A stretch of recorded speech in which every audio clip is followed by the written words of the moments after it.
Another day, another basketball stories na naman ang pagkikwentuhan natin.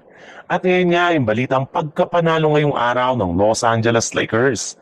At ang balitang kailangan na nga daw ng Golden State Warriors ng bagong center. Matapos nga ang tatlong magkakasunod na talo ng Los Angeles Lakers, ay naputol na nga nila ito ngayong araw matapos nilang talunin at tambakan ng Sacramento Kings sa loob ng kanilang home court sa pangunguna ni Luka Doncic na nagtala ng 34 points at LeBron James naman na kumuha ng 24 points. Yes, hindi nga kagaya ng mga nagdaan nilang laro ay nagkaroon na nga ang mga players ng Lakers ng magandang shooting at kumagat na rin naman nga ang kanilang ginagawang adjustment sa kanilang depensa sa pag-step up ng halos lahat ng kanilang mga role players katulad na lang ni Rui Hachimura, DeAndre Ayton at Jake LaRavia. Kung last game nga ay lamyang-lamya na ang kanilang depensa, ngayon nga ay mas naging solido na ito na siyang isa sa mga rason bakit nila natambakan ng Kings. Bukod rin dyan, ay kamangha-mangha rin naman ang ginawang performance dito ng kanilang player na si Nick Smith Jr. na naging sobrang agresibo ngayong pagdating sa pagtatala ng puntos. Siya nga ang literal na bumuhat sa kanilang bench scoring at tumulong kina LeBron James at Luka Doncic sa kanilang game. Kaya siya nga ang hanap na pamalit ng Lakers kay Austin Reeves sa kanilang lineup.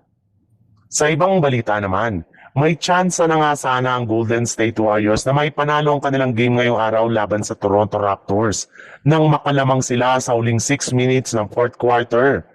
Ang problema lang, kagaya nga ng nauna nilang laban ay nag-choke na naman nga sa dulo ang kanilang team na umabot pa sa overtime ang kanilang laro at matalo pa dito sa score na 141-127. Kung saan hindi nga dito naging sapat ang nagawang performance ni Stephen Curry na nakapagtala ng 39 points.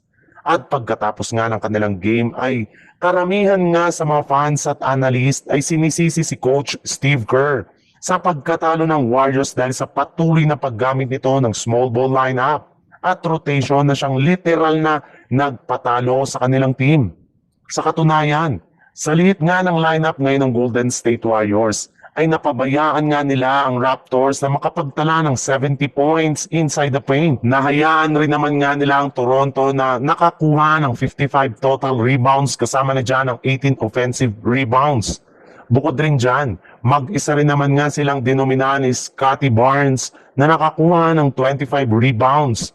Kaya isang senyalis nga ito na hindi talaga epektibo ang small ball lineup ni Steve Kerr at kailangan nga nila ito na magkaroon ng isang mapagkakatiwalaan na center.